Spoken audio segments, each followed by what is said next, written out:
La Santísima Trinidad por San Ambrosio de Milán, segunda parte del libro 5, capítulo 9. ¿Por qué los arrianos a la manera judía son tan falsos y descarados intérpretes de las palabras divinas, llegando incluso a decir que hay un poder del Padre, otro del Hijo y otro del Espíritu Santo, ya que está escrito: id y enseñad a todas las naciones, bautizándolas en el nombre del Padre y del Hijo y del Espíritu Santo? ¿Y por qué distinguen el poder divino por el mero orden de palabras? Aunque ya he dado este mismo testimonio de una unidad de majestad y nombre en mis libros anteriores, sin embargo, si hacen de esto el terreno de debate, puedo sostener sobre el testimonio de las Escrituras que el Hijo es mencionado primero en muchos lugares y que se habla del Padre después de él. Es entonces un hecho que, debido a que el nombre del Hijo se coloca en primer lugar por el mero accidente de una palabra, como dirían los arrianos, el Padre viene en segundo lugar después del Hijo. Dios no lo quiera. Dios no lo quiera. La fe no sabe nada de un orden como este. No sabe nada de un honor dividido del Padre y del Hijo.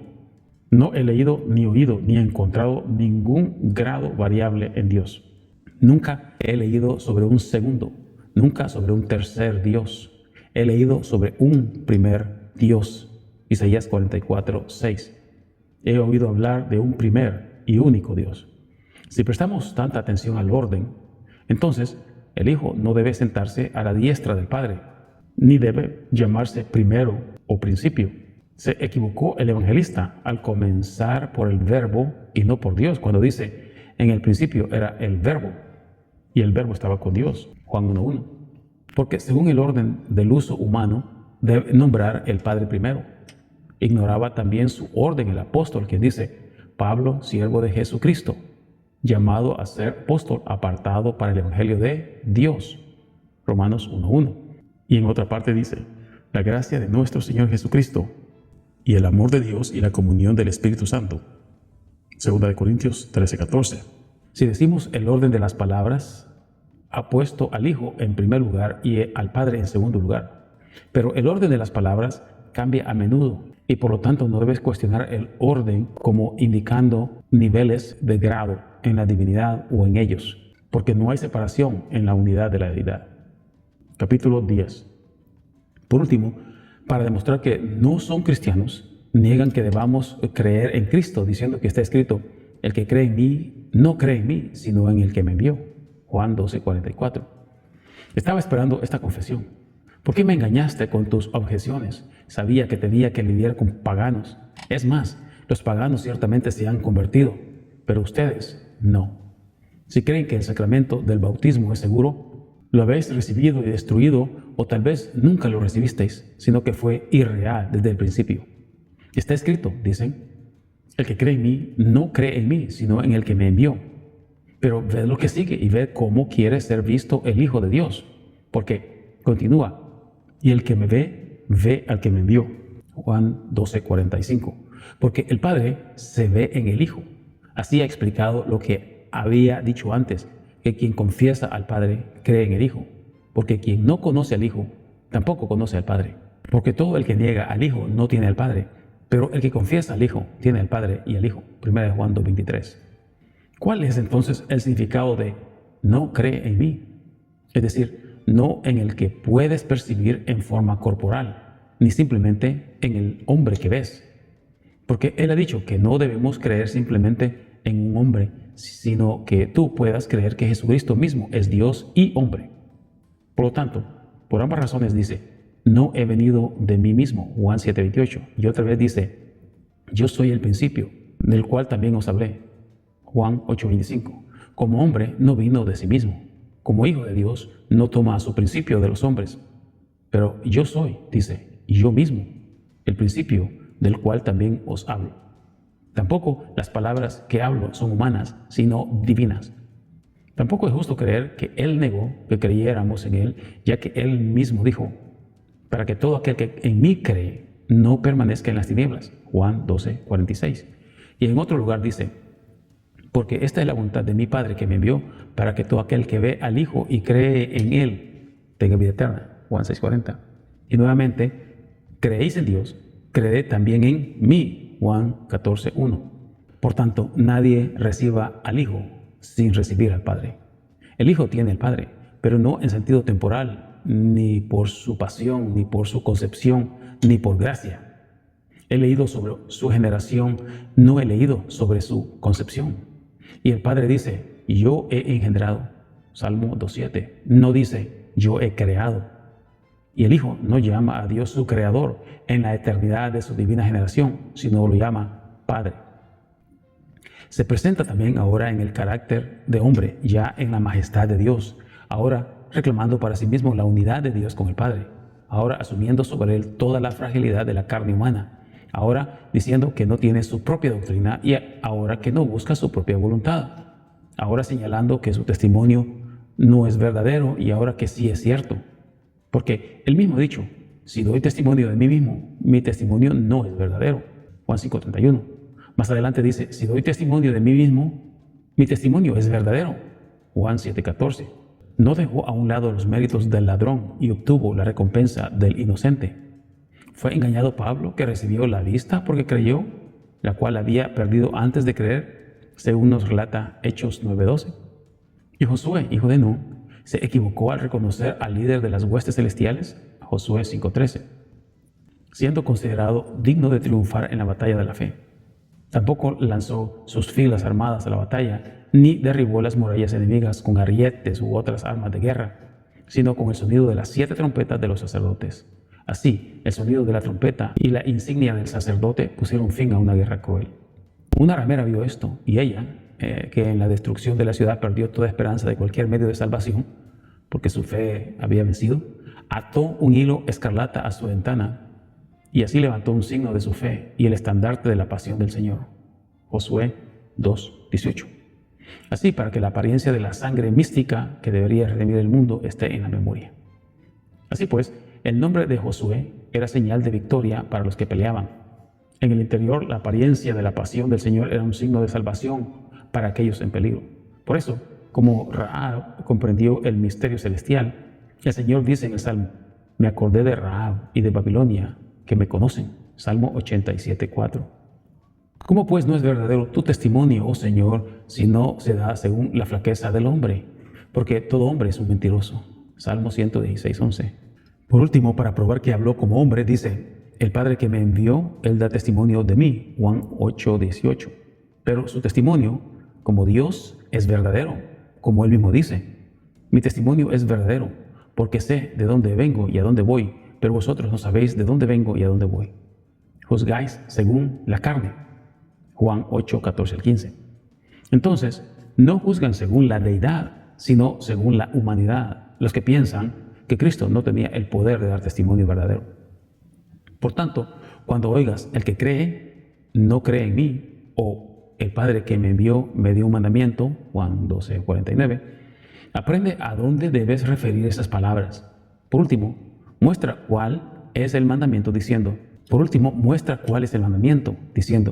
yo pongo mi vida para volverla a tomar. Nadie me la quita, sino que yo la pongo de mí mismo. Juan 10:17. Mira, entonces, lo que se dice para mostrar que Él tenía pleno poder para dar o tomar su vida, como también dijo, tengo poder para ponerla y tengo poder de nuevo para tomarla. Este mandamiento he recibido de mi Padre. Juan 10:18.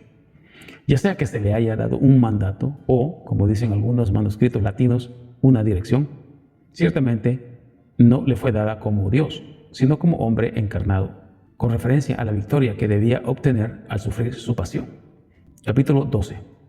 ¿Debemos realmente llevar al Hijo de Dios a un estado tan bajo que no sepa actuar o hablar excepto lo que oye, y debemos suponer que se le asigna una medida fija de acción o de palabra porque está escrito, no hablo por mí mismo?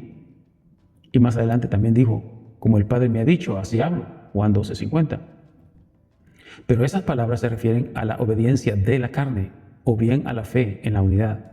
Porque muchos sabios admiten que el Hijo oye y que el Padre habla al Hijo por la unidad de su naturaleza. Porque lo que el Hijo, por la unidad de su voluntad, sabe que el Padre quiere, parece haberlo oído. Por lo cual no se entiende ningún deber personal, sino una sentencia indivisible de cooperación. Porque esto no significa realmente escuchar palabras, sino la unidad de voluntad y de poder que existe tanto en el Padre como en el Hijo. Ha declarado que esto también existe en el Espíritu Santo en otro lugar, diciendo, porque no hablará por sí mismo, sino que todo lo que oiga, eso hablará. Juan 16:13. Para que aprendamos que todo lo que el Espíritu dice, dice también el Hijo. Y donde dice el Hijo, dice también el Padre. Porque hay una mente y un modo de trabajar en la Trinidad. Porque así como el Padre se ve en el Hijo, no en apariencia corporal, sino en la unidad de la deidad, así también el Padre habla en el Hijo, no con voz terrena ni con sonido humano, sino con voz humana, una unidad de su trabajo. Así que cuando dijo, el Padre que habita en mí habla, y las obras que yo hago, Él las hace, Juan 14:10, añadió, créame que yo estoy en el Padre y el Padre en mí, o creedme por el mismo motivo de la obra, Juan 14:17. Esto es lo que entendemos según todo el curso de las Sagradas Escrituras, pero los arrianos, que no piensan en Dios lo que es correcto, pueden ser silenciados por un ejemplo que se adapta a sus méritos, para que no crean todo carnalmente, ya que ellos mismos no ven con ojos corporales las obras de su padre, el diablo. Así, el Señor ha declarado de sus compañeros los judíos, diciendo, hacéis lo que habéis visto hacer a vuestro padre, Juan 8:38. Aunque son reprendidos no porque vieron la obra del diablo, sino porque hicieron su voluntad, ya que el diablo obra en ellos el pecado según su propia maldad. Hemos escrito esto como lo hizo el apóstol, por la locura de estos traidores, 2 Timoteo 3:9. Pero hemos probado suficientemente con ejemplos de la Escritura que es propiedad de la unidad de la divinidad majestad, que el Padre permanezca en el Hijo y que el Hijo parezca haber oído del Padre lo que dice. ¿De qué otra manera podemos entender la unidad de la majestad sino sabiendo que tiene la misma deferencia al Padre y al Hijo? Porque, ¿qué puede expresarse mejor que lo que dice el apóstol? Dice, el Señor de la gloria fue crucificado. El Hijo es, pues, el Dios de la gloria y el Señor de la gloria, pero la gloria no está sujeta a las criaturas. Por tanto, el Hijo no es una criatura. El Hijo es imagen de la sustancia del Padre, Hebreos 1:3, pero toda criatura es diferente de esa sustancia divina, pero el Hijo del Padre no es diferente de Dios. Luego, el Hijo no es una criatura. Él no consideró cosa que aferrarse a ser igual a Dios, Filipenses 2:6, pero ninguna criatura es igual a Dios, pero el Hijo es igual a Dios. Entonces, el Hijo no es una criatura. Toda criatura es mudable, pero el Hijo de Dios no es mudable. Luego, el Hijo de Dios no es una criatura. Toda criatura se topa con los acontecimientos fortuitos del bien y del mal según las potencias de su naturaleza y también siente su desaparición, pero nada puede desaparecer ni añadir nada al Hijo de Dios en su deidad. Luego, entonces el Hijo de Dios no es una criatura. Toda obra de su Dios traerá juicio, Eclesiastés 12:14. Pero el Hijo de Dios no es llevado a juicio, porque Él mismo juzga y es juez. Entonces, el Hijo de Dios no es una criatura. Finalmente, para que comprendáis la unidad, el Salvador, hablando de sus ovejas, dice, nadie puede arrebatármelas de mi mano. Mi Padre que me las dio es mayor que todos, y nadie puede arrebatarlas de la mano de mi Padre. Yo y el Padre somos uno. Juan 10:30. Así, el Hijo da vida como también el Padre, porque así como el Padre levanta a los muertos y les da vida, así también el Hijo a quien quiere da vida. Juan 5:21. Así el Hijo levanta como el Padre, así también el Hijo preserva como el Padre. Aquel que no es desigual en gracia, ¿cómo será desigual en poder? Así tampoco el Hijo no destruye, como tampoco lo hace el Padre. Por lo tanto, cualquiera debería creer que había dos dioses, o debería imaginar una diversidad de poderes. Él dijo que era uno con su Padre. ¿Cómo puede una criatura decir eso? Luego, el Hijo de Dios no es una criatura. No es lo mismo gobernar que servir. Pero Cristo es a la vez Rey e Hijo del Rey. Por tanto, el Hijo de Dios no es un siervo. Toda criatura, sin embargo, da servicio. Pero el Hijo de Dios, que hace que los siervos se conviertan en hijos de Dios, no presta servicio. Luego, el Hijo de Dios no es siervo. Capítulo 12.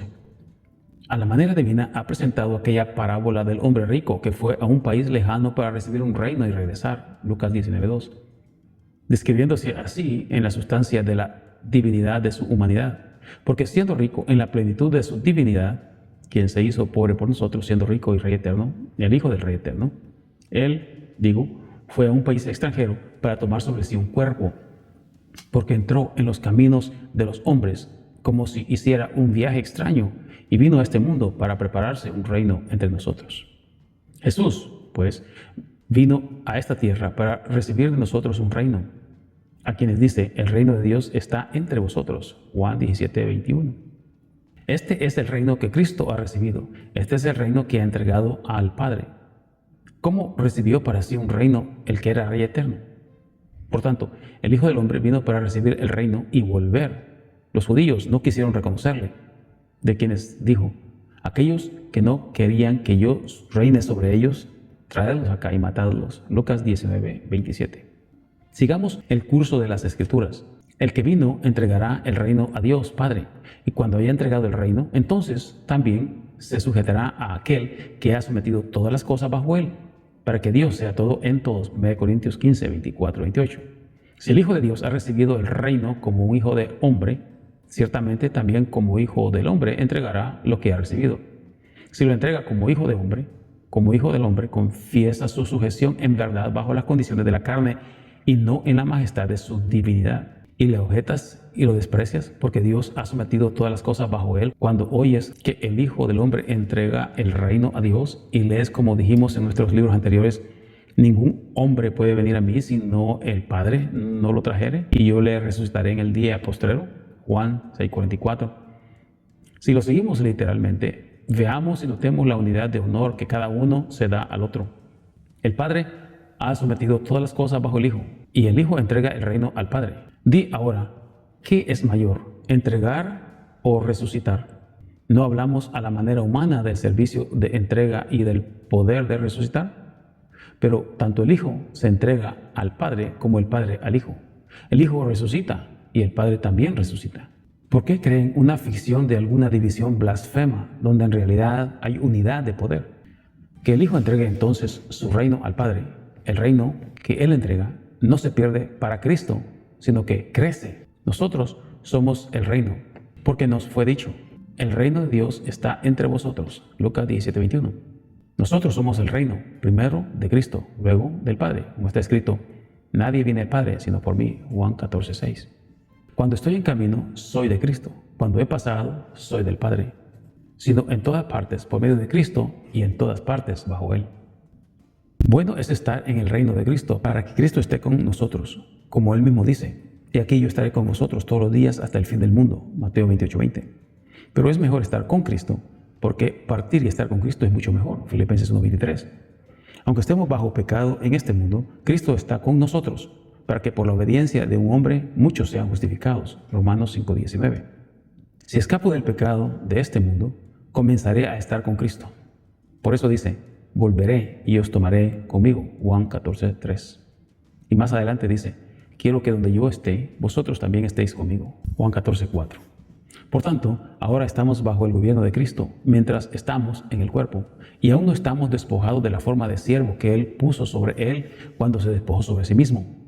Pero cuando veamos su gloria, que tuvo antes que el mundo fuera, estaremos en el reino de Dios, en el cual están los patriarcas y profetas, de quienes está escrito, cuando veáis a Abraham, a Isaac y a Jacob y todos los profetas en el reino de Dios. Lucas 13:28. Así adquirirán un conocimiento más profundo de Dios. Pero en el reino del Hijo reina también el Padre, y en el reino del Padre reina también el Hijo, porque el Padre está en el Hijo y el Hijo en el Padre. Y en quien habita el Hijo, en él habita el Padre. Y en quien habita el Padre, en él habita también el Hijo, como está escrito, yo y el Padre vendremos a él y haremos morada con él. Juan 14:23. Así como hay una morada, así también hay un reino. Claramente, hasta ahora el reino del Padre y del Hijo es uno solo, que el Padre recibe lo que el Hijo entrega, y el Hijo no pierde lo que el Padre recibe. Así, en el único reino hay unidad de poder. Por tanto, nadie separe la deidad entre el Padre y el Hijo, o entre el Padre, el Hijo y el Espíritu Santo. Capítulo 13. Pero si el único nombre y derecho de Dios pertenece al Padre y al Hijo, siendo también el Hijo de Dios verdadero Dios y Rey eterno, el Hijo de Dios no está sujeto en su divinidad. Entonces, Emperador Augusto, pensemos cómo debemos considerar esa sujeción. ¿Cómo se somete el Hijo de Dios? ¿Como la criatura a la vanidad? Pero es una blasfemia tener tal idea de la sustancia de la divinidad. o como toda criatura lo es para el Hijo de Dios, pues con razón está escrito, todo sujetaste bajo sus pies, Salmos 8:6. Sin embargo, Cristo no está sujeto a sí mismo. O como la mujer al hombre, como leemos que las mujeres estén sujetas a sus maridos, Efesios 5:22. Y también en otro lugar dice que la mujer aprende en silencio en toda sujeción, 1 Timoteo 2:11. Pero es impío comparar a un hombre con el Padre y una mujer al Hijo de Dios. O tal vez como dijo Pedro, someteos a toda criatura humana, 1 Pedro 2:13. Pero ciertamente Cristo no estaba sujeto a ninguna criatura. O tal vez como lo dijo San Pablo, sometiéndonos mutuamente a Dios y al Padre en el temor de Cristo, Efesios 5:21. Pero Cristo no estaba sujeto ni por su propio temor, ni por el temor de otro Cristo, porque Cristo es uno solo. Pero note la fuerza de estas palabras, que estamos sujetos al Padre, mientras que también estemos sujetos a Cristo. ¿Cómo entendemos entonces la sujeción suya?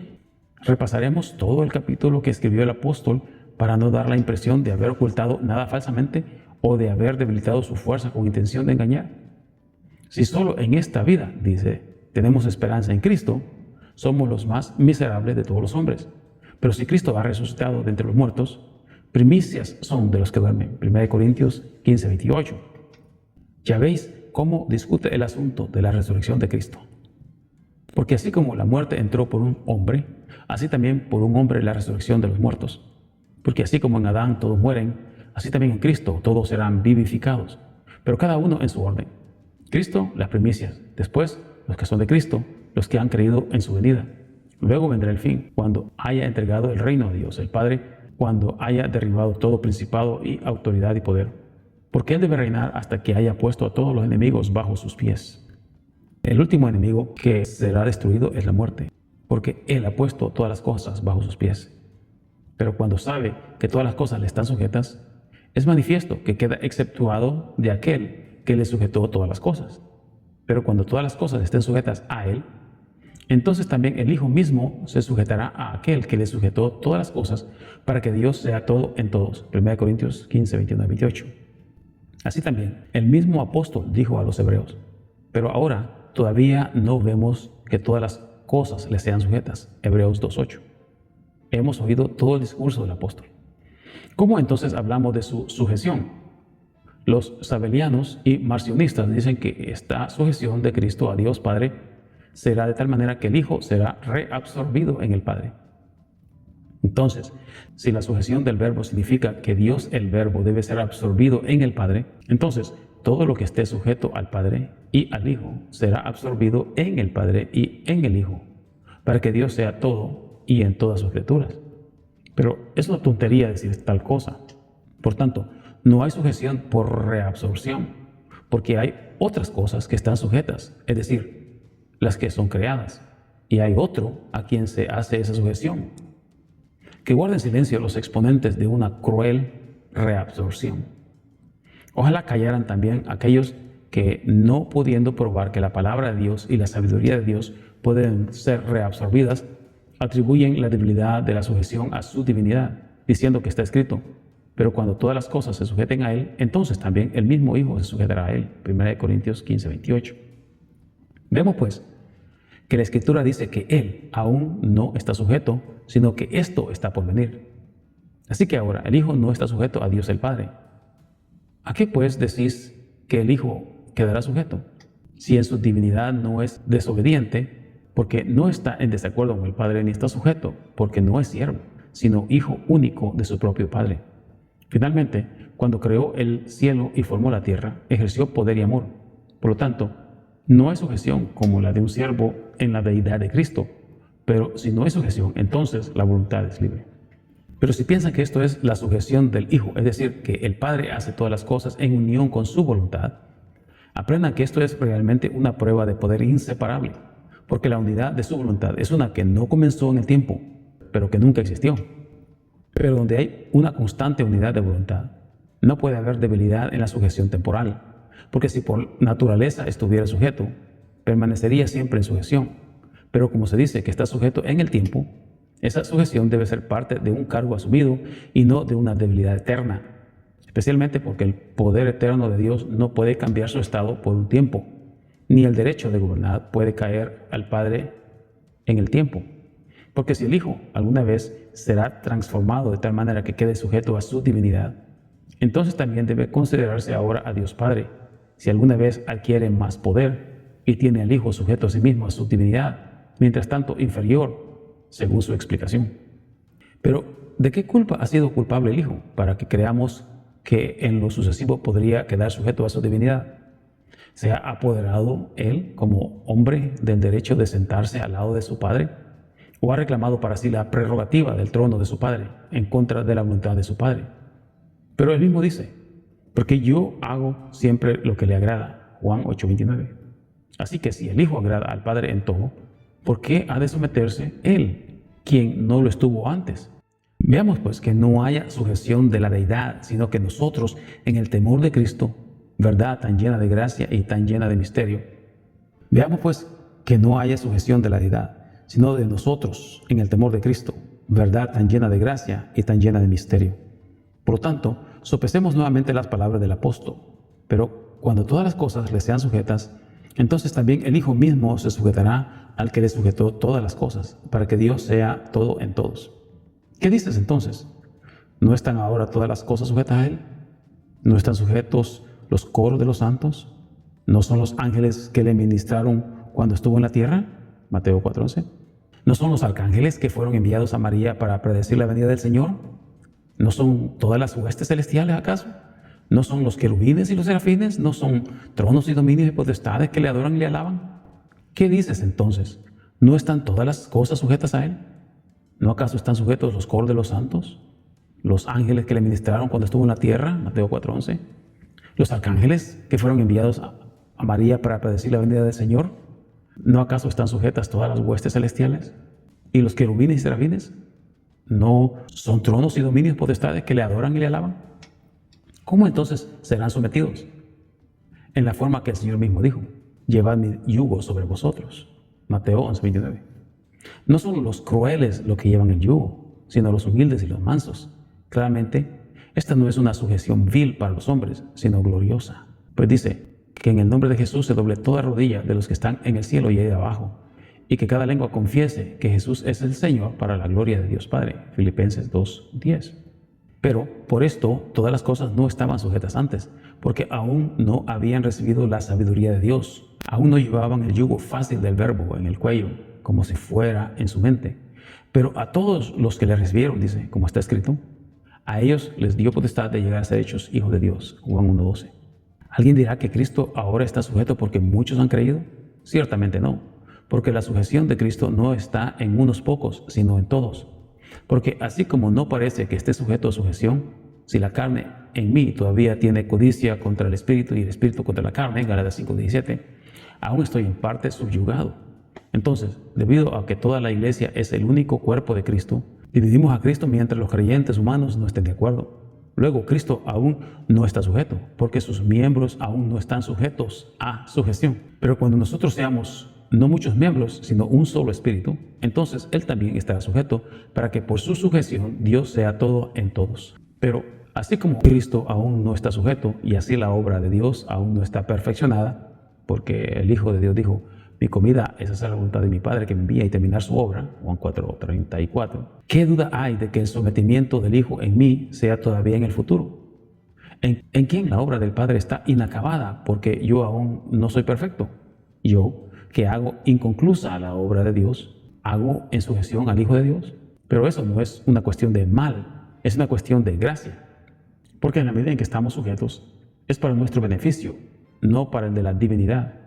Porque antiguamente, como dijo el mismo apóstol, la sabiduría de la carne estaba en enemistad con Dios, porque no estaba sujeta a la ley, Romanos 8:7, pero ahora está sujeta a la pasión de Cristo. Continuaremos en nuestro próximo audio con el capítulo 14 del libro 5.